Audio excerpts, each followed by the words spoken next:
अस्सलाम वालेकुम व्यूअर्स, मैं हूं फैसल शौकत और आज हम जिस यूनिवर्सिटी के जिस कोर्स के बारे में बात करने जा रहे हैं वो है बीबीपी यूनिवर्सिटी और कोर्स है जीडीएल। जीडीएल के बारे में यहाँ स्टूडेंट्स में बहुत कंफ्यूजन होती है। वो जानना चाहते हैं कि हमें क्यों जीडीएल करना है, कब करना है, कैसे करना है, उसकी एंट्री रिक्वायरमेंट्स क्या होंगी, क्योंकि एक ये न्यू रिक्वायरमेंट है और पहले ऐसा नहीं था होता। लोगों को जीडीएल किए बगैर ही जो भी वो कोर्स में दाखिला लेना चाहते थे वो ले सकते थे आराम से। लेकिन अभी जिन लोगों ने यूके में सॉलिसिटर या बैरिस्टर बनना है, उन्होंने पाकिस्तान से डिग्री की है, लॉ की 5 साल भी की है या 2 साल बीए या एलएलबी अलग से किया है, तब भी उनको जीडीएल करना पड़ेगा। और इस बारे में मैं आपको बताऊंगा कि जीडीएल कोर्स के मॉड्यूल्स क्या हैं और ये इसके कितने क्रेडिट आवर्स हैं। उसके अलावा आईलेट्स की क्या रिक्वायरमेंट है बीपीपी यूनिवर्सिटी की, और उसके अलावा अप्लाई कैसे करना है, क्योंकि इसका अप्लाई करने का तरीकाकार थोड़ा डिफरेंट है, थोड़ा लेंथी है। वो भी आगे चल के मैं उस बारे में बात करूंगा। और एक जो बड़ा अच्छा फैक्टर है, जो बल्कि बल्कि अच्छी न्यूज़ है मैं समझता हूँ, कि जो नॉन लॉ ग्रेजुएट्स हैं पाकिस्तान में, ये उनके लिए बेहतरीन रूट है कि वो अपने स्टडी को लॉ में कन्वर्ट कर सकें, लॉ में कैरी ऑन कर सकें। अगर किसी ने यहाँ से एमबीए किया है और आगे वो लॉ में कुछ करना चाहता है, तो उसके लिए पहली रिक्वायरमेंट ये है कि वो पहले जीडीएल करेगा एंड देन उसके बाद अगर उसने सोलिसिटर बनना है या बैरिस्टर बनना है, वो भी जो रिक्वायरमेंट्स हैं नॉन लॉ जो ग्रेजुएट रूट है उस बारे में भी हम बात करेंगे इस वीडियो में। और आईएलटीएस रिक्वायरमेंट की तो डेफिनेटली हम बात करेंगे।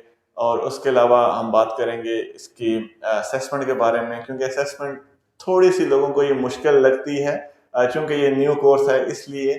लेकिन इंशाल्लाह हम इस बारे में भी बात करेंगे। और चलिए अब इसको स्टार्ट करते हैं। आपको मैं बताता हूँ कि क्या करना है इस कोर्स के लिए।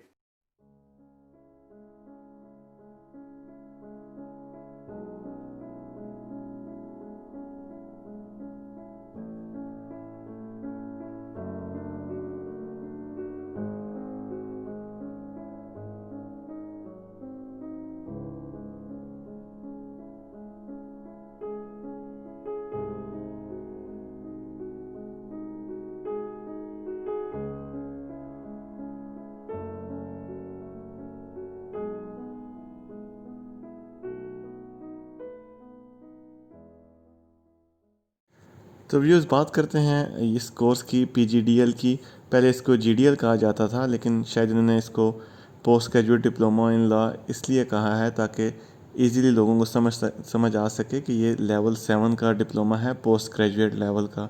तो शायद इसलिए उन्होंने इसका नाम चेंज किया है। तो बात करते हैं इसके मॉड्यूल्स की।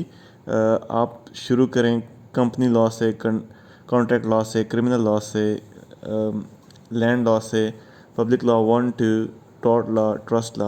ये सब के सब मॉड्यूल्स इक्वली ही हैं 15 क्रेडिट के। और चूंकि ये डिग्री नहीं है, ये एक पोस्ट ग्रेजुएट लेवल का डिप्लोमा है, तो इसको पास करने के लिए आपको 120 क्रेडिट आवर्स क्लियर करना ज़रूरी होते हैं। सो तब जाके ये डिप्लोमा बनता है। सो 120 credit hours post graduate diploma के लिए ज़रूरी हैं। इसके साथ आगे बात करते हैं एंट्री रिक्वायरमेंट्स की। एंट्री रिक्वायरमेंट्स इसकी 2-1 है। यूनिवर्सिटी ने काफ़ी स्ट्रिक्ट क्राइटेरिया इसके लिए रखा हुआ है। आप समझ लें पाकिस्तानी 70% या 65%। उसके अलावा नॉन लॉ ग्रेजुएट्स को यूनिवर्सिटी प्रेफरेंस देती है ताकि डिफरेंट सेगमेंट ऑफ लाइफ के लोग आके लॉ डिग्री हासिल कर सकें, क्योंकि ट्रेडिशनली ऐसा नहीं था होता। तो बहुत सारे लोगों के लिए, बहुत सारे प्रोफेशनल से वाबस्ता लोगों के लिए ये बहुत अच्छी अपॉर्चुनिटी है कि वो तो अपने प्रोफेशंस को मिला के लॉ की डिग्री भी हासिल कर सकें। तो बात करते हैं अब आगे आईलेट्स रिक्वायरमेंट की। आईलेट्स रिक्वायरमेंट थोड़ी सी टफ़ है इस कोर्स के लिए। यूनिवर्सिटी ने 7.0 इसके लिए बार सेट की है, और उसके अलावा मिनिमम 6.5 इन एनी एरिया, मतलब कि 6.5 से कम किसी भी एरिया में आपके मार्क्स नहीं होने चाहिए। और इसके आगे बात करते हैं कैंपसेस की। कैंपसेस में थोड़ी सी लिमिटेड है यूनिवर्सिटी। बर्मिंघम कैंपस जो है वो सिर्फ सितंबर में शुरू करता है, ब्रिस्टल भी सितंबर में, कैम्ब्रिज भी सितंबर में, लीड्स में जनवरी में ये कोर्स होता है, सितंबर में भी होता है। लंदन के वाटरलू में सितंबर और जनवरी दोनों में कोर्स होता है। मैनचेस्टर में सितंबर जनवरी दोनों में होता है। और ऑनलाइन तो खैर 3 दफ़ा इनटेक होता है इसका। तो आप देख लीजिए, मैं पहले भी पिछली वीडियो में बता चुका हूँ कि लॉ के वजह से मेरी रिकमेंडेशन मैनचेस्टर कैंपस है। और लेकिन अगर कोई शख्स लंदन भी लेना चाहता है, अगर उसके पास पैसे हैं, गुंजाइश है, तो वो ज़रूर लंदन को एंजॉय करे, क्योंकि लंदन में अपॉर्चुनिटीज़ बहुत बहुत ज़्यादा होती हैं, लेकिन उसके साथ साथ एक्सपेंस भी बहुत ज़्यादा होते हैं। और चूँकि ये कोर्स इसको सोलिसिटर रेगुलेशन अथॉरिटी ही मॉनिटर करती है, तो इसकी एप्लीकेशन भी लॉ कैब्स के थ्रू ही जाती हैं। जो सेंट्रल एप्लीकेशन बोर्ड है उसके थ्रू ही जाती हैं। और उसमें अगर आपने जनवरी सेशन के लिए अप्लाई करना हो तो 1 अक्टूबर से एप्लीकेशन स्टार्ट हो जाती हैं। और उसके अलावा अगर आपने सितंबर में अप्लाई करना हो तो 1 जून उसकी डेट है, तब से स्टार्ट हो जाती हैं। और मैं आपको इसमें टिप दे दूं कि जब भी आप लॉ कैब्स में अप्लाई करें तो जिस यूनिवर्सिटी में आप एडमिशन लेना चाहते हैं उस यूनिवर्सिटी का नाम आप प्रेफरेंस में टॉप पे रखें, तो उसके ज़्यादा चांसेस होंगे। अगर आप बीपीपी पे चाहते हैं कि बीपीपी में मेरा एडमिशन हो, तो आप प्रेफरेंस में अपनी बीपीपी यूनिवर्सिटी को ही टॉप पे रखिएगा। बीपीपी भी इसको ज़्यादा सराहती है, ज़्यादा कंसीडर करती है कि क्योंकि इससे उससे रेटिंग बढ़ती है।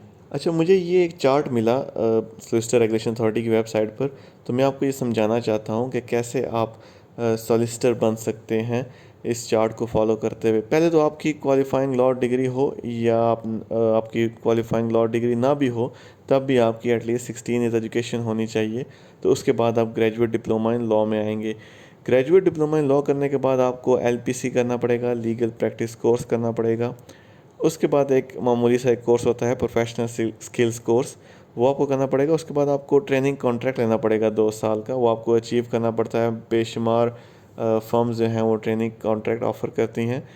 उसके बाद एंड में आपको एक satisfactory character and suitability test भी पास करना पड़ता है। टेस्ट तो नहीं है सच, एक रिक्वायरमेंट आप उसको कह सकते हैं। जैसे पाकिस्तान में एक करेक्टर सर्टिफिकेट होता है, इसी तरह का एक करेक्टर सर्टिफिकेट आपको वहाँ से भी पास करना पड़ता है। उसमें आपको आपकी स्किल्स, आपकी जो कह सकते हैं कि जो इखलाकियात की जो दायरा कार है उसको जज किया जाता है। उसके बाद वो आपको सोलिसिटर की मेंबरशिप दे देते हैं, सोलिसिटर रेगुलेशन अथॉरिटी वाले। तो आगे चल के बात करते हैं स्कॉलरशिप्स की। स्कॉलरशिप्स यहाँ पर 2 तरह की स्कॉलरशिप्स हैं।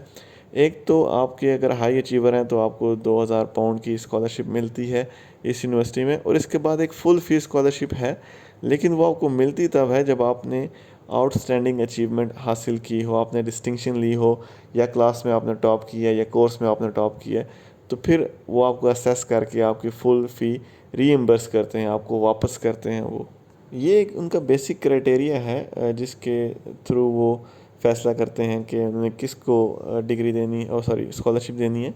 तो ये 3 पॉइंट्स हैं। एक तो आपने ऑब्वियसली बीपीपी यूनिवर्सिटी की ऑफ़र आपने होल्ड की हो, और दूसरा ये कि आपकी डिग्री 2-1 हो, यानी 75 प्लस ही हो, तो जाके आप क्वालिफाई करते हैं। और उसके अलावा आपने कोई और फुल फी स्पॉन्सरशिप होल्ड ना की हो किसी एम्प्लॉयर की तरफ से या किसी कंपनी की तरफ से, तो फिर आप जाके उसमें क्वालिफाई करते हैं।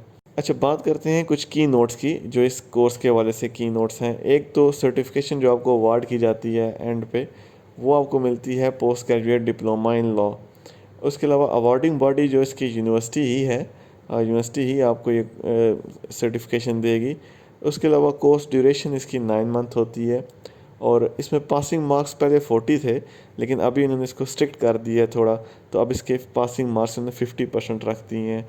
और उसके अलावा अगर आप उसके अलावा ये कि 350 पाउंड आपको 48 आवर, जब आप ऑफ़र लेटर जब एक्सेप्ट करते हैं तो आपको 350 पाउंड जमा कराना पड़ता है। उसके बाद आपको कैश लेटर यूनिवर्सिटी देती है, विद इन 48 आवर्स आपको जमा कराने होते हैं।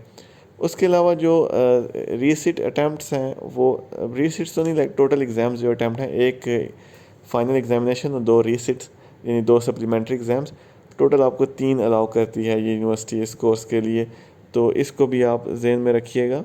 और अब फाइनल में बात करते हैं फ़ीस की।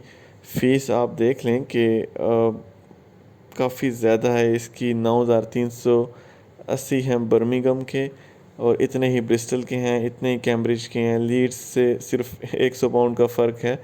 वाटरलू लंदन, जैसा मैं आपको हमेशा बताता हूँ कि ये महंगा ही होगा लंदन का कैंपस। उसके अलावा मैनचेस्टर में 9260 पाउंड हैं, जो कि मेरी रिकमेंडेड है। आप इस कैंपस को ज़रूर, बल्कि मैं समझता हूँ कि है 100 पाउंड का फ़र्क है लेकिन बहरहाल चीप ही है, तो इस कैंपस को आप प्लीज़ ज़रूर कंसीडर कीजिएगा। तो व्यूअर्स, ये थी आज की कंप्लीट कोर्स गाइडेंस जीडीएल के बारे में, और मैं मेरी जो पर्सनल रिकमेंडेशन है, इनके कैंपसेस तो मैंने आपको बताए हैं कहाँ कहाँ पर हैं, और इनकी फीस भी मैंने आपको बताई है। लेकिन पर्सनली मैं आपको रिकमेंड करूंगा इनका मैनचेस्टर कैंपस। अगर आपका ये जीडीएल आप करना चाहते हैं तो मैनचेस्टर कैंपस को प्लीज़ कंसीडर कीजिएगा पाकिस्तानी स्टूडेंट्स के लिए। एक तो उसमें होने वाली एक्टिविटीज को भी मैंने देखा है, उसको भी मैंने इस बारे में मैं इसलिए मैं आपको रिकमेंड कर रहा हूँ, और उसकी लोकेशन तो डेफिनेटली बहुत बेहतर है बाकी जितने भी कैंपसेस से अगर आप कंपेयर करें तो इसके साथ ही अगर आपको मजीद कोई इस बारे में इंफॉर्मेशन चाहिए इस कोर्स के बारे में, तो आप प्लीज़ मुझे कमेंट में पूछ लीजिएगा। मैं आपको डेफिनेटली डेफिनेटली पूरी पूरी कोशिश करूंगा कि मैं आपको उसका जवाब दे सकूं, टाइमली जवाब दे सकूं। और अगर इसके अलावा आपको किसी और यूनिवर्सिटी के किसी कोर्स के बारे में भी पूछना है तो वो भी मुझे आप कमेंट्स में ज़रूर बताइएगा। मैं पूरी कोशिश करूंगा कि नेक्स्ट टाइम उसी की वीडियो बनाऊं, उसी पे काम करूं।